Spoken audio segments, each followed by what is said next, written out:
Sunday அதுவுமா ரொம்ப நேரம் தூங்குவாங்க அப்படின்னு தான் கேள்விப்பட்டிருக்கேன். ஏன்னா நானே பண்ணியிருக்கேன். ஆனால் இன்றைக்கி சீக்கிரமாகவே எழுந்தாச்சு.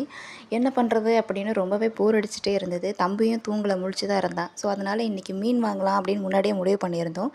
எல்லாருமே சேர்ந்தே போகலாம் அப்படின்னு சொல்லிட்டு இங்கே வானகரம் ஃபிஷ் மார்க்கெட் தான் வந்திருந்தோம். எனக்கு இங்கேருந்து பக்கம், எங்கள் வீட்டிலேருந்து வானகரம் ரொம்ப பக்கம். சண்டே அதுவுமா போனதுனால ரொம்ப ரஷ்ஷு, நிற்கவும் இடம் இல்லை, வாங்கி பார்த்து வாங்குறதுக்கும் டைம் கிடையாது.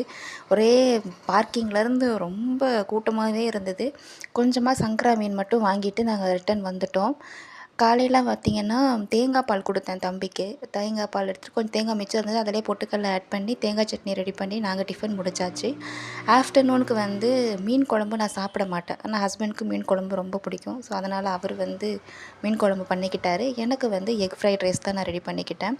ஃப்ரைட் ரைஸ்னால் அந்த தவா அந்த மாதிரிலாம் கிடையாது. சும்மா நமக்கு நார்மலாக தெரிஞ்ச மாதிரி வெங்காயம் தக்காளி வதக்கி முட்டை போட்டு சாப்பாடு